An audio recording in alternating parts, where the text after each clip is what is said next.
Hi guys, Brett here from Hearns Hobbies, and I'm joined by Mat Jenkins, Howdy. Team Factory Yokomo driver, as we talk all things Yokomo, MO 1.0 and 4-wheel drive off-road buggy racing. Giddy up. Hey? How good's that? Now this is one of the prestigious or paramount or fastest class in 1/10 off-road. Absolutely. In modified? Yeah, absolutely. Even in stock these yeah. buggies are mighty fast getting around the track. Yep. And it's a completely different driving style to a two-wheel drive buggy, because you've got so much grip and corner speed and energy sort of pent up in the chassis. And yeah, when they go wrong usually in a big way. There's so much energy that just releases in the car. Yes, it's unhinged. And you really, it's really for, you know, that the young guys really love, the young racers really love it, because you really get a lot of input and control, so you can really feel every little movement and you can really attack the track. The pace of this is insane. Yeah. Right? The pace, the adrenaline, the rush that you get from racing a four-wheel drive buggy, especially on a high grip surface. Yeah. Just immense. So for example, like say a high grip lap time potentially in a two-wheel drive buggy might be what, 26 seconds? Yeah, something like that. And then if you go out with this You'd shave buggy, 2 to 3 seconds off that, wouldn't you? you'd have to shave, I was going to say like 4 seconds, you'd be down at 22 seconds, wouldn't you? Somewhere there, yeah. So it is massive, it doesn't sound heaps, but it is a massive amount of speed that you pick up everywhere. And that comes down to not only being able to run a lot more power, so in a two-wheel drive modified buggy you might run sensibly like an 8.5 turn. That's right. There's a sensible sort of wind. Whereas in four-wheel drive you can get down to 6.5 and 5.5 turn if you can pedal it and hold it together well enough. You know what I mean? Power is not the problem. No. So anyway, so let's have a look at Mat and his MO 1.0. Tell us a little bit about it. So how long have you had the car for, Mat? Probably 3 months. Yep. This one particularly, 3 months. I had the SF2 and SF before that as well. Yes. So obviously this is the latest generation of car. Yep. Comes with some really cool upgrades from the SF2. The gold plated shock shafts. Yeah, the nitride shock shafts. Yep. So it comes with a center diff. Yep. And a slipper, so you can set it up for dirt and astro. Correct. Comes with a couple of sets of springs. Yep. Alloy rear hubs, and general new composite plastics. Correct. As far as new graphite polymers. Yep. Being pressed into the molds. Geometry and underpinnings are pretty much the same. Same, yes. Because it was already lightning quick. All they've done is build upon that, made the car a bit stronger, and give us more tuning options in one box. Correct. Because before you were having to buy a kit, then a center diff. Yep. Different rear shaft to the rear diff. That's right. Different rear shaft for the diff. Yep. That sort of stuff. They put it all in one box now, so it's a really good really good move by Yokomo. Yep. And Hearns is really proud to represent it in Australia. No, look, and building the car, like obviously being the third generation of car, it goes together beautifully. But it's something about Yokomo kits is that they do. Yeah. Whether it's on-road, off-road. Yes. I mean, their tooling and precision is phenomenal. Like That's I think it's second to none in the quality and the way in which they go together. And if you haven't built yourself a Yokomo, do it. Yep. That's the other thing I just noticed, the alloy top shock mounts. Yeah, the shock mounts. They're a really cool feature. They're a really cool feature, because if you're anything like me and like to crash, I will rip the plastic ones off and bend those nuts. Yep. Whereas now with the alloy ones, you can actually torque it up and get that press force, I suppose you call it, onto the tower. That's right. And really utilise that. Whereas the plastic one just sort of slides off the end. Correct. As I'm pirouetting down the main straight. It helps keep the screws straight during a crash too, so you've got a little bit more mass there. Yep. Which keeps the screws straight, because they're actually they're tapped, so they actually screw on. Yeah, that's right. You can lock it up, so you got that like pinch force. Correct. All right, let's get the bonnet. Let's take a look under the hood. Let's check out what's under the hood. Oh, look at this. What have we got here? Bit of dust from the Mallee. Yeah, so this has been run recently on a bit of red dirt. Yep. As you can see over it. So you've got it fitted with the center diff. Correct. So I guess as one of the tuning aids for these cars, having 3 differentials. Yeah, 3 oil-filled differentials, That's right. which is pretty much the industry standard for dirt racing or four-wheel drive buggy? Well, shaft driven, yes. Yes. That's right. So there's still a few belt driven cars getting around. Yes. But certainly for shaft driven cars, to prevent that torque steer, they have the centre diff, or it proportions the power where there's grip. Yeah. All right. So you can obviously change the fluids in all three spots. Yeah. Or I tend to try, because I'm a busy person. Yes. I try to keep the front and rear diffs the same as where possible, and just play with the centre diff. Yeah. And that can help you with your weight, your power bias. All right, a little bit easier. So. And it can make the car more or less aggressive. Correct. That's Yep. correct. Yep. So if it's a bumpier track, you probably want a little bit softer Yes. centre diff. That's right. Whereas as the grip comes up and the demands, you want a little bit. You really want to force the car to drive all wheels. Yeah. As evenly as you can. That's As right. evenly as you can, Yep. to the point where it will be, you just where your wheel standing, and then the centre diff's just backing off to keep the front wheel on the deck. Yep. So driving these cars with the centre diff is a must. Absolute must. Yes. So it's a really good Definitely inclusion in these modified. kits. Yep. With stock, I've had a little bit of testing with the slipper, Mm-hmm. and it was a lot more aggressive to drive, but I did enjoy the direct feel. Yeah, okay. And that was a 13.5. I wouldn't attempt it. What surface was that on? That was on Kilo. That Kilo. was on a high grip. oil grip track, effectively like AstroTurf, I Yep. suppose. And that was with a 13.5 Yep. stock class. So it wasn't a high-powered modified car. Mm-hmm. And I wouldn't want to do it on that just because of the sheer forces going through the drivetrain. Yep. That acts like a big sort of torque converter. Correct. Somewhat, That's right. That's right. As the car's carrying itself over the bumps and getting thrashed around, and if you've ever felt the temperature of your centre diff at the end of a 5-minute race, it's actually quite warm. It does a That's bit of right. work. Yep. So another really good inclusion in this kit is the fan mount. So it Yeah, comes that's with been a fan long mount. time coming. Yeah. That's just a game changer. It's just such a nice little feature now. Yep. A little L bracket there. Yep. Um, No more taping fans down. No more trying to find taping, the shoe shrouds. gooing. Yeah. Getting the shrouds that rattle loose up here Correct. or come loose. Yep. So it's a nice little inclusion for sure. Yeah. It's not something that I really enjoy running fans because I break them all the time. Yep. Basically. That's why I use an aluminium fan. Just from crashing. Yep. So we've got in here, we've got an Orca mod train. Yep. We've got, looks like a 6.5, is it? 5.5? 6.5. 6.5. A very sensible option. Yep. It also allows you to run slightly bigger pinion. Yep. So you For a can bigger- get less torque through the wheels and a bit more rollout. Yeah. So obviously the lower wind you go, the different your gearing has to be. And something when we run the 80 tooth spur gear, which is pretty much the only option for the centre diff, you end up down at sort of like a 18 tooth. Correct. I think with a 5.5, and it's just too small. So for wear and tear and reliability, it's actually better to have, I found it better to have the 6.5 turn with a little bit bigger pinion that affords. Yep. And have the ESC set up just ever so slightly more aggressively. Correct. And this setup at the moment is for high grip. Right? Yep. So you can see it's got webbed or bar tyres on it. Yep. So the speedy profile and the motor, where I've got the motor set and everything is all for high grip. Yep. All right. You can see here you got a Hobby Wing Speedy in there. That's right. Which is a really popular option. Yep. We've also got an Orca 5490, and I'm a little bit surprised to see that in there actually.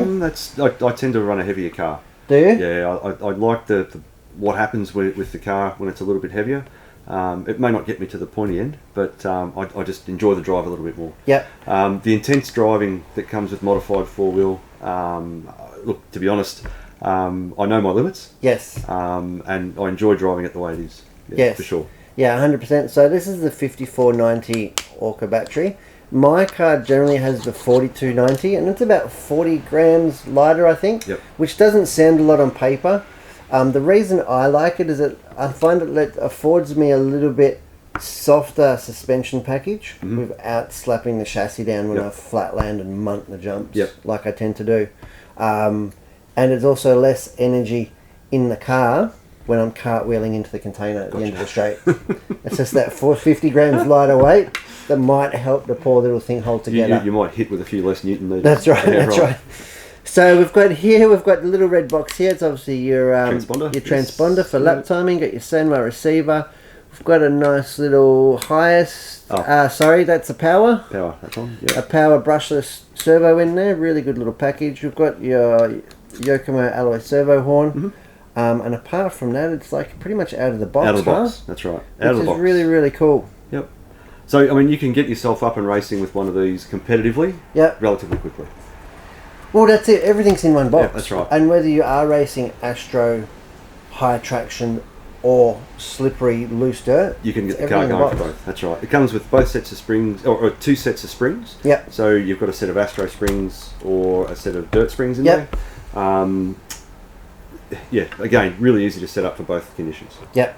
And the Yokomo's always at the pointy end, and I suppose four-wheel drive's what made them famous. Four-wheel drive buggies. 870C. You know, the 834s and all the stuff before that, the chain drive stuff. That's so right. it's really good that Yokomo have got that legacy for four-wheel drive buggy, you know? Yep. And always constantly evolving. All right, so let's talk to us a little bit about four-wheel drive setup. All right. So what's the first thing you do in between races or when you get to the track? What's probably the first thing you do setup-wise? Oh, well, before you get there, determine what sort of track you're going to. Yes. All right. So there's a lot of things you can do in preparation to getting to the track, so you get more track time. Yes. When you get there. So if you're going to a high drip surface, obviously your ride heights and those sorts of things will be different to if you're running on a low grip surface. Yes. So there's quite a bit you can do on the bench at home. Yes. Before you even leave home. Those sorts of things like roll centers and those, you can make some selections on those, that gets to a fairly complex part of setup. Yes. But for what we're talking about today, you might just select a set of springs, the right set of springs and the right oils for your shocks, depending on your surface conditions that you're going to. Yes. All right. So, but once you get to the track, once you're there, ride height, camber. Yep. Two really important things. And especially on a four-wheel drive where we are driving all four wheels, that's right. the front is just as important or more important than the rear in camber and ride height. Correct. I mean, you've got a lot of energy passing through all four wheels now. Yeah. It's really important to make sure you manage both ends of the car equally. And left to right. And left to right. That's right. Yeah. Yes. Otherwise, it does all sorts of weird things. Yep. And if you ever want to see a weird behaving four-wheel drive, just watch my car go down the street. It's not going straight. Yeah. So ride height, I suppose. Yep. So we've got a beautiful little ride height gauge here. And where's it going to be set? Where's your ride height, you reckon? Between 19 to 20 mil for high grip. Yeah. Yep. So where's yours? Let's have a look. Give it the old tuck and roll method. You've got it bang on 20 mil at the rear. Yep. Now, will you have a front and rear balance, or will it be like pretty square? Would there pretty be a square. rank? It depends on the conditions. Yeah. Right? So realistically, if you're looking for a quick tuning aid, and you're finding that the front of the car is too pointy, you can actually increase the ride height to the front slightly in order to take some of that edge away. So last time you were on track, you obviously thought it was a bit pointy, so you've given it an extra mil. Correct. On the front. That said, it might have had different tyres bolted to it at the time as well. Yeah. I just found a clean set this morning. So it's very important when you are making changes to your car as well, like tyres and stuff, that you go back and check your ride height. Yeah. Ride height is paramount. So one of the things to do before you go to the track too is actually do a setup sheet. Yep. So what happens when people go to the track a lot is they start their tuning and they start they start through their day or progress through their day, and they forget where they were.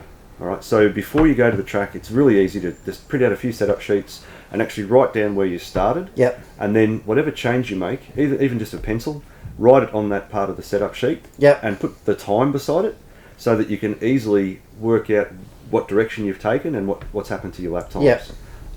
Setup sheets, I don't see enough people using them. No. And I see a lot of people actually getting really lost with setup and overthinking it, because the reason they're overthinking it is because they've not written anything down. Even just take a notebook and run off a base setup all the time. All right. So at least if you've gone in a wrong direction, you can go back. You can go back to exactly where you were when you arrived and start again. And that's why it's really important when you are measuring like your ride height that you do it consistently. Correct. Especially if you change a tyre. Yeah. All right. So the diameter of the tyre might change slightly. That's right. Which will change your ride height. That's right. And then again, change the performance of the car. And then when you go to do a setup for the race, if you've been practicing, you'll go back to 21 mil. But actually, when you change the tyre, the car's ride height was actually 20 mil because you That's forgot right. to measure it. Or not, and that millimetre or 2 millimetres that we're talking about doesn't sound much. No. But on these cars, just because they're so refined, Yep.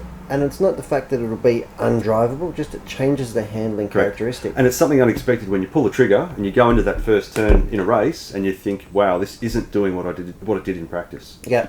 All right, so you're suddenly in that 5 minutes, you're already behind the 8 ball because you're not confident with your setup anymore. Yeah. Yeah, you're sort of learning the car Again. as you go. That's right. So we've got ride height is number one, I suppose, and then after ride height, I suppose then we start looking at camber. Yeah, camber. And that is a really good, not only tuning aid, but it can really help you get the car, especially four-wheel drive, driving square. Correct. And if you've had a few big whacks, it will also give you a fair indication if something's bent, loose, stripped, cracked. Yep. You know, because the hubs and the ball ends and the turnbuckles, particularly on a four-wheel drive car, are subjected to great amount of force. Yep. So you can just bend a ball stud just a little bit, or I mean, this car's got alloy caster hubs, but it can start to pull the thread out Correct. of that ball there and Yep. just tweak it slightly, and That's you right. won't pick that up unless you measure your camber. Correct. And as soon as it's out like half a degree or a degree, you can go, right, there's something wrong here. Yep. And one thing to remember with a four-wheel drive car, in a two-wheel drive car, you don't have anywhere near the rotating mass that you do on a four-wheel drive car. So these cars behave really, really differently to a two-wheel drive car. Yes. You've got a centre shaft creating motions or forces on a chassis in one direction. You've got wheels rotating in another direction. You've probably seen people when they take jumps that they'll pitch the car, and they can do that with the throttle while the car's in the air, or even turning the wheel to actually get the car to start turning into the next corner before it lands. There's all sorts of things you can do with these cars that you can't do with a two-wheel drive. Yes. Or the effect is far less. Yes. On a two-wheel drive, but these have so much more going on than a two-wheel drive car that all of these little 1% changes, like a 1% change or 1 degree change in camber or caster, can make a really big difference. Yeah, and that's probably something that I'm not as well practiced as I used to be. So when I go to the track and I get usually the two-wheel out first because it's less scary, I do 1 or 2 batteries with that just to warm up. Then I'll go out with the four-wheel drive and feeling pretty confident. Mm-hmm. And you can bet the first time I get the thing airborne, it will cartwheel across the track because I've hit the brake mid-air, just like I've been doing in the two-wheel, bit of muscle memory, and the car will just violently dive into the dirt. That's right. Their behaviour is completely different. That's right. Yeah. And it takes a few moments like that to completely readjust your driving, and then start circulating and doing four-wheel drive laps. And the amount of corner speed on a high grip track, the amount of corner speed you can carry with these things is phenomenal. They are really like an on-road car. Yeah, that's right. You know, they really, in the right conditions, they really are like an on-road car. And then if your setup's wrong or you hit the wrong bump, that's what causes you put too much load through, too much lock on. Yep. It can cause the car to go cartwheeling across. They're quite unforgiving in the modified sort of scene, I suppose, in the open class. Yep. In stock, they're fantastic. People love the speed. They're quite robust and resilient. Yep. A lot more forgiving. The 13.5 turn that we use, regarding to the motor, that we use in our four-wheel drive stock class is a really good balance. Yep. There's a lot less throttle input or thought on how much throttle you're giving the car in stock. Compared to modified racing. Yeah. Well, the car's that forgiving. You've pretty much got 2 speeds. You know what I mean? You can be really aggressive with it. Yep. So that's what makes four-wheel drives really cool. So, and to check the camber, like we just talked about camber, to check the camber will just be, you'll set the ride height first because that's where you want to be doing your measurements, mainly just from a consistency point of view. Then you just get your simple little. This is just a simple little Aeromax one. You'll put it up against the wheel and that'll measure the inclination of the tyre off a vertical point. Correct. And you generally want a little bit of camber. Again, it's a tuning tool, generally 2 to 3.5 degrees, depending on the track conditions, your driving style and what you're actually looking for. Correct. And that will be front and rear. There'll be different measurements front and rear, you different can do that. energies. Yep. You can have it the same. Like I said, there's no written rule about what it should be. It's whatever feels good. And the best thing is about doing a camber or a ride height change is that it's really quick and easy to do, and you can go back out on track, especially on a practice day. On a race day, it's a little bit harder because over the hour that you've been waiting for your race to happen, then the track can evolve and change a little bit. Sun can come out or... That's right. You can make a little change go out there. The car's different, but the track's also different. So that's another thing to consider. Generally at a race day, unless I'm miles off the pace, which is usually the case, but unless I'm really struggling, I will really just leave the car alone, make sure that it's in one piece, and we'll hopefully finish the next race. You know? Actually, that's one thing that's really important, particularly as a newcomer, is probably emphasise finishing races rather than trying to beat the pointy fastest and being the fastest, or worried about a single fastest lap. Worry about finishing the race consistently. Finishing races is more important than being the fastest over one lap, and making sure the equipment's up to finishing standard is really important. Yeah. Well, one of the wisest men I ever knew said that a hot lap is a fool's idea of glory. Correct. You know. Yep. Don't know who that was, but yeah, that person was pretty wise.